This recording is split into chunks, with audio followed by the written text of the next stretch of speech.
Assalamualaikum warahmatullahi wabarakatuh. Halo sahabat TV 10, semoga Anda dan orang terdekat di hati Anda selalu dalam keadaan sehat walafiat tanpa kurang suatu apa.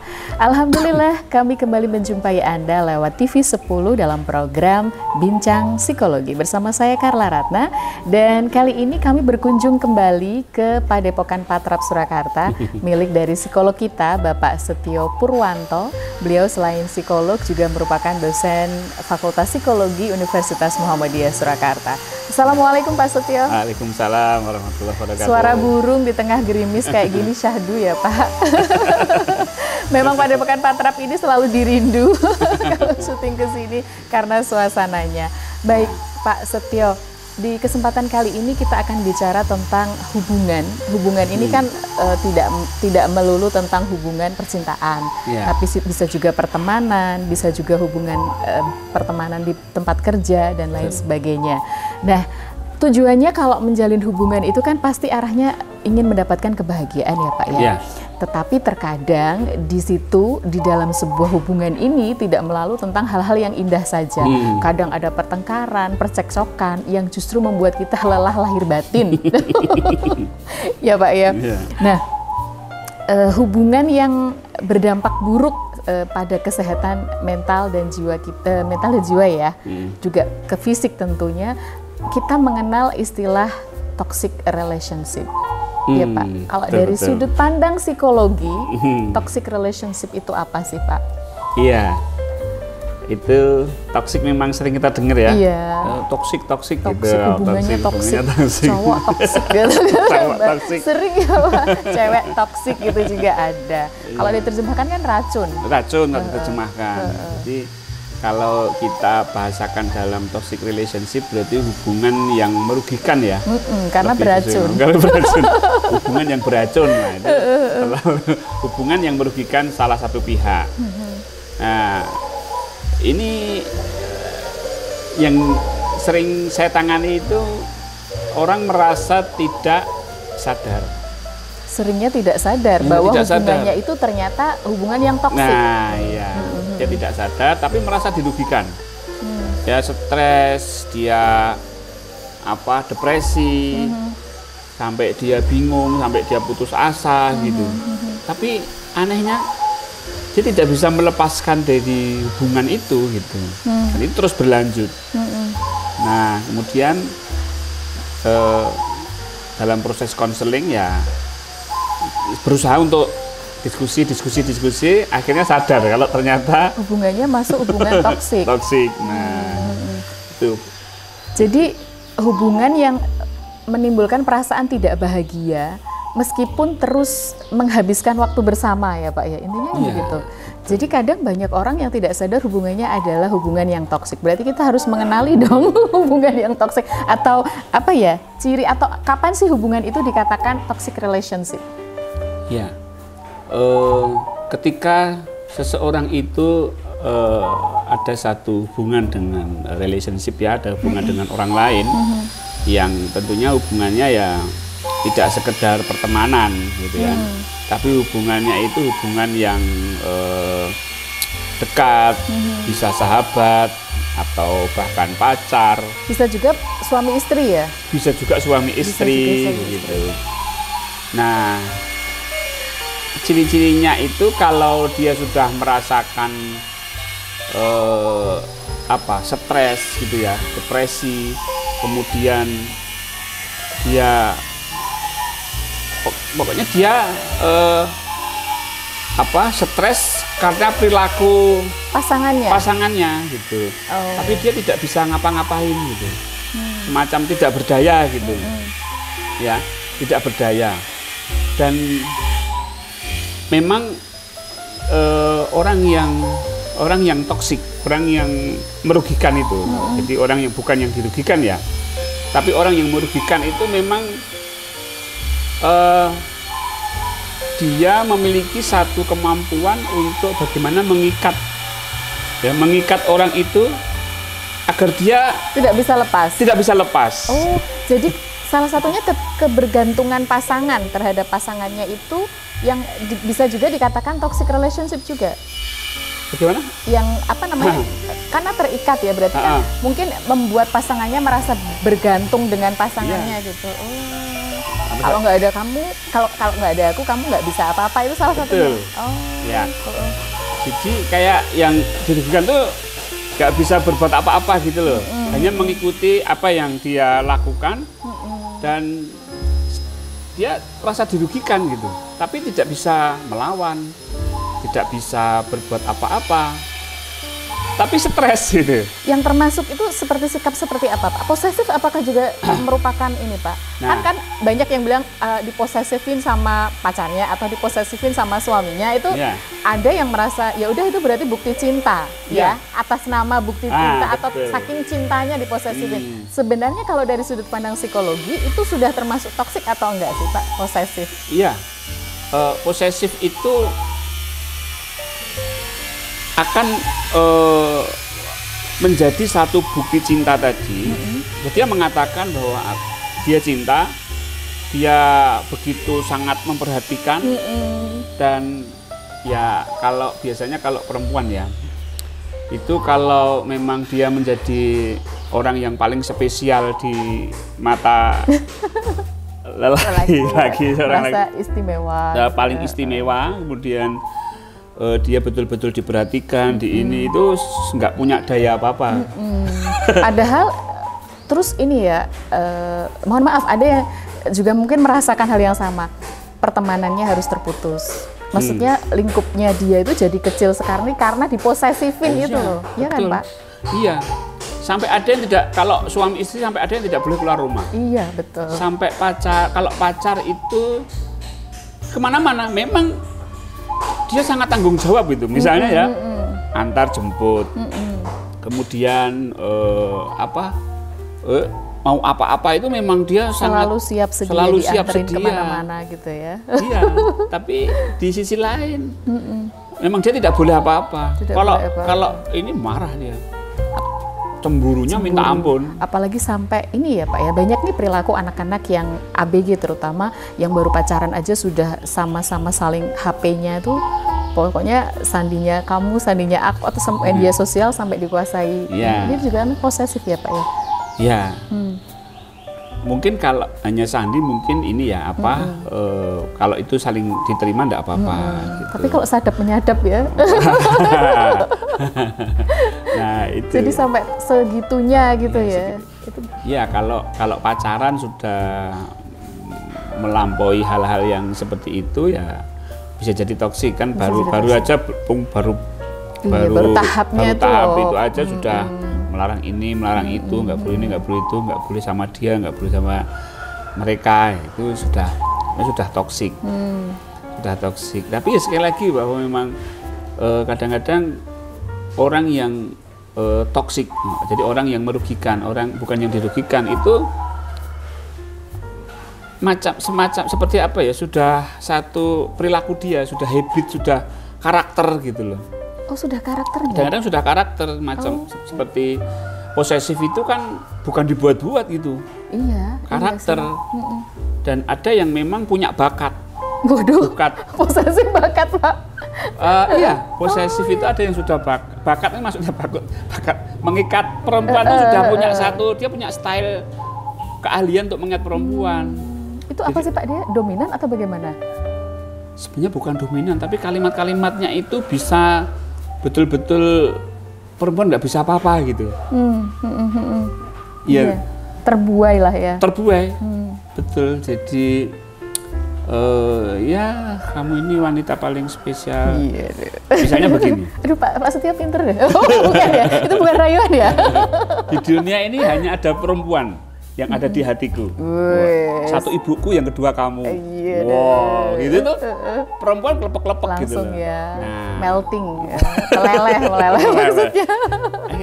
Akhirnya dia nggak rasional lagi. Nggak bisa berpikir rasional. Nah, berpikir rasional. Meskipun dia ditoksik, meskipun dia dirugikan, ya tetap. Ya itu karena dia cinta ya, mungkin. Karena dia cinta, dia nggak bisa lepas. Itu terbuai. Padahal itu hubungan nggak sehat ya Pak? Nggak sehat. Ya seringkali juga sampai toksik itu sampai yang dirugikan ya, yang dirugikan itu sampai keluar apa namanya uang, keluar ya jadi bahasa Jawa dikereti gitu ya. Nah itu nggak terasa juga. Awalnya seperti itu tanpa sadar ya. Tanpa sadar. Karena dianggap istimewa. Awalnya seperti itu. Ya. Seolah-olah ya memang karena kan dia memang cinta banget sama Ya. aku, ya udahlah nggak apa-apa kita berkorban apa-apa. gitu. Betul. Oh, awalnya bisa jadi seperti itu. Iya. Nah, kerugiannya bukan hanya kerugian maksudnya secara ini tapi juga secara materi juga ya. Iya. Secara materi. Bahkan maaf ya, secara fisik, kemudian emosional. Ini yang berarti yang emosional. Emosional itu ya tadi, ya semacam terhipnotis itu dengan kata-kata dia itu. Bahkan kasus terakhir nih 4 hari yang lalu. Jadi ada seorang ibu-ibu yang konsultasi ke saya, kemudian ada seorang laki-laki yang sudah punya istri, dia mengatakan sama si ini di dunia hanya ada tiga wanita, yang pertama ibu, yang kedua istriku, yang ketiga kamu. Wah, dia namanya ya, meleleh. Nah, lanjut ceritanya nanti. Kemudian juga bagaimana sih hubungan ini tuh sebenarnya kita harus bagaimana jika kita berada dalam hubungan seperti itu. Jangan kemana-mana, Bincang Psikologi akan segera kembali untuk Anda, tetap di TV 10.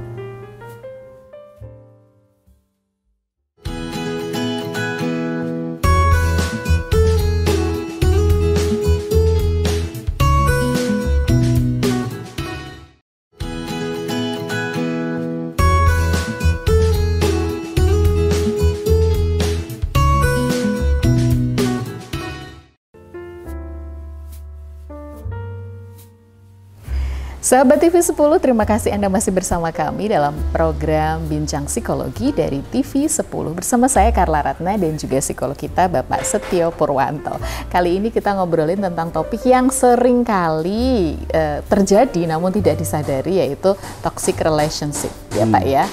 Nah, kalau tadi sudah disampaikan ciri-cirinya, salah satunya adalah posesif, itu adalah bagian dari toxic relationship.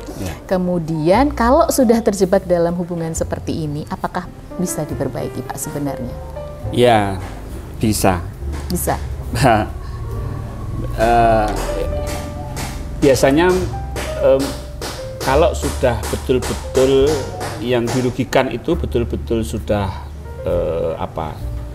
sangat dirugikan gitu, sudah sangat stres, sudah sangat tertekan sudah, yang ya, pasti ya Pak ya. Sudah sangat, pokoknya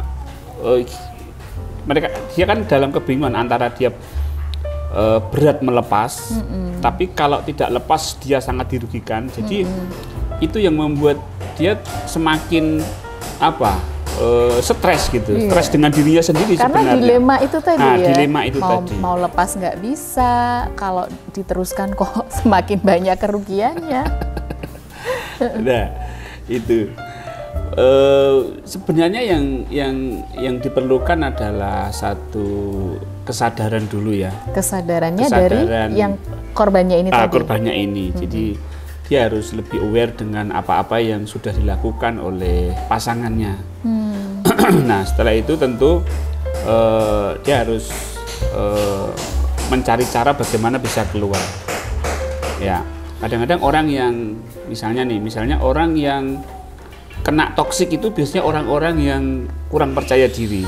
Oh iya? Iya, orang-orang yang kurang percaya diri, orang-orang yang mudah terbuai, orang-orang yang memang membutuhkan seorang yang dia idealkan gitu, sehingga ketika ketemu seseorang yang memang dia idealkan, sudah. Kemudian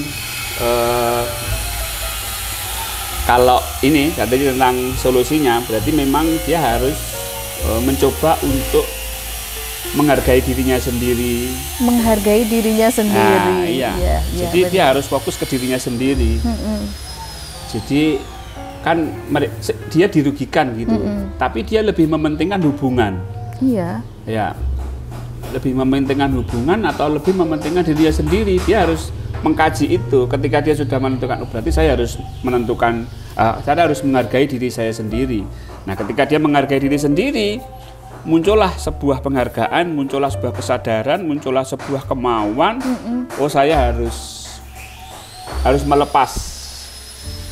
Ya, meskipun proses melepas itu memang melepaskan hubungan itu memang tidak mudah. Tapi perlu ada satu kesadaran bahwa ini kalau nggak dilepas, nanti kerugian itu akan lebih banyak, lebih banyak, masalah akan lebih besar. Nah, itu kalau memang kalau memang ingin diselesaikan hubungan itu. Tapi kalau memang hubungan itu diperbaiki, ya mencoba untuk komunikasi dengan pasangan. Komunikasi, karena harus kesadaran dua pihak ya Pak ya, untuk memperbaiki itu. Betul. Sebab kadang-kadang orang yang toksik, orang-orang yang merugikan, orang yang toksik itu dia tidak sadar ternyata perbuatannya itu merugikan. Merugikan, iya. Menurutnya bahwa aku ini ya mencintaimu gitu, aku ini menjagamu, iya. Aku ini melindungimu. Ini adalah salah satu bentuk rasa cintaku padamu. Padamu. Tapi karena dia nggak tahu ternyata itu merugikan ini. Ya. Dan dikomunikasikan. Kemudian kalau memang tidak ada titik temunya, ya tadi ada minta bantuan kepada psikolog, ya ahlinya ya. Karena gini, orang itu untuk sadar itu tidak semudah membalikkan tangan. Ya kan? Susah kan bisa sadar sendiri, harus ada yang sadar sendiri itu menyadarkan. agak susah. Jadi melalui proses konseling itu orang akan disadarkan gitu. Ya, orang akan disadarkan. Makanya ketika klien saya kasih sebuah pernyataan, oh jadi Anda itu ketika Anda dikatakan sebagai orang yang paling ia cintai itu, Anda kemudian Anda kemudian melenting, Anda kemudian berbunga-bunga. Wah, dia ketawa dia. Wah, gitu. Artinya sebuah kesadaran terbangun. Ya, terbangun. Nah, kalau sudah kesadaran terbangun, dia akan lebih kuat dalam menentukan pilihan. Saya harus memperbaiki atau saya harus putus. Kalau memperbaiki, saya harus bagaimana? Kalau putus hubungan ini, saya pun harus berjuang untuk melepas. Oke, bicara tentang itu. Kalau dari sudut pandang psikolog, ya, kalau sudah menyadari bahwa ini toxic relationship, pilih diperbaiki atau putuskan? Iya. Pilih mana Pak? Oh, lebih baiknya gimana? Maksudnya kondisi yang seperti ini yang harus kita benar tinggalkan, atau yang seperti apa yang masih bisa diperbaiki? Ya, jadi sebenarnya banyak pertimbangan ya. Seperti kalau sudah suami istri, wah ini susah ini. Iya. Setoksik apapun, kalau si perempuan ini, misalnya yang kena toksik perempuan, dia lebih menghargai sebuah jalinan hubungan keluarga, menghargai perkembangan anak dan lain sebagainya. Biasanya kan pertimbangannya itu Pak, biasanya takut hidup sendiri juga, takut dengan omongan orang. Ada dengan pertimbangan seperti itu, akhirnya terus melanjutkan hubungan yang sebenarnya toksik. Toksik gitu. Ya, ya itu dia lebih, enggak apa-apalah. Akhirnya dia memutuskan, saya ditoksik juga enggak apa-apa. Saya, yang penting keluarga masih utuh, ya kan. Tapi ada yang betul-betul, jangankan toksik ya, dia si suami ini misalnya, si suami ini berbuat yang melanggar sedikit aja dia sudah marah gitu, atau dia sudah nggak terima. Nah, apalagi ditoksik gitu kan, wah itu pasti nggak ada toleransi. Gimana sudah dibujuk untuk tetap, nggak bisa. Kalau hal ini saya nggak terima, oh ya sudah. Padahal mungkin ya suaminya toksik itu apalah yang tidak fatal misalnya, tapi itu memang toksik. Jadi dia lebih memutuskan untuk pisah. Jadi banyak pertimbangan sih sebenarnya. Yang kedua juga berat ringannya sebuah toksik gitu. Kalau toksiknya berat ya wah, karena toksik ini ada satu karakter, kayak karakter gitu, kayak satu apa bawaan, kayak satu ya. Kita bisa mengenalinya, bawaan itu, maksudnya itu sifatnya toksik itu kita bisa mengenalinya. Ya Kalau mengenalinya itu tentunya setelah setelah ada hubungan ya, baru wah ternyata toksik. Terindikasi toksik. Ya. Tapi sebenarnya kalau belum ada, makanya kalau misalnya orang pacaran itu ya dikenali dulu lah. Iya. Ya, tapi kan kalau pacaran kan yang dilihat bagus-bagusnya aja, Pak. Ya mungkin banyak excuse-nya loh Pak kalau pacaran itu. Ya udahlah mungkin dia kayak kalau gitu, orang toksik itu dilihat luarnya bagus itu. Lah iya. Karena makanya. setia. Karena sepertinya perfeksionis banget gitu loh. Nah, orangnya perfeksionis. Tuh, gitu. Wah, tapi itu. taunya kan. Ya tadi kalimat-kalimatnya itu membuat perempuan tuh sudah masuk jebakan yang dia tidak bisa lepas begitu saja. Nah, ciri-cirinya ya memang susah untuk setelah dia betul-betul menjadi hubungan yang ini ternyata dia toksik dan untuk lepas tidak semudah itu karena sudah terlanjur cinta, sudah ini dan macam-macam. Nah, mungkin ada solusi, cara keluar dari hubungan yang toksik itu. Ya, kalau keluar dari hubungan yang toksik, ini kalau diri sendiri ya, diri sendiri gitu, biasanya kan muncul stresnya dulu kan, stres, depresi. Nah, kemudian setelah stres, depresi, coba dikaji ulang. Dikaji ulang dirinya sendiri aja gitu, agar sadar gitu loh. Saya sudah dirugikan apa ya? Hubungan saya ini untung saya apa? Kerugian saya apa? Hal-hal positifnya apa? Negatifnya apa? Nanti kedepannya bagaimana? Dan saya harus bagaimana? Jadi dikaji ulang ini. Setelah itu ditimbang-timbang, akhirnya sadar betul bahwa memang harus selesai hubungan ini. Nah, kemudian setelah selesai, tetapkan bahwa ini saya harus selesai. Harus kita diakhiri. Harus diakhiri. Ketika harus diakhiri, maka harus ada satu mindset ya bahwa ketika nanti saya diakhiri, ini akan lebih berarti bagi saya. Saya akhir lebih berarti bagi hidup saya, masa depan saya. Lebih bahagia mungkin gitu ya. Ya, lebih bahagia di masa depan meskipun hati saya sakit. Ya, meskipun hati saya tidak terima, meskipun hati saya sakit, meskipun hati saya merasa kehilangan, tapi ini harus saya lakukan. Nah, gitu. Berarti harus dikaji dulu. Kira-kira kalau memang sudah merasa udah nggak ini ya sudahlah, jangan segan untuk meninggalkan daripada nanti rugi ya Pak. Iya. Hampir 30 menit kita bersama, nggak terasa ya kalau ngobrol.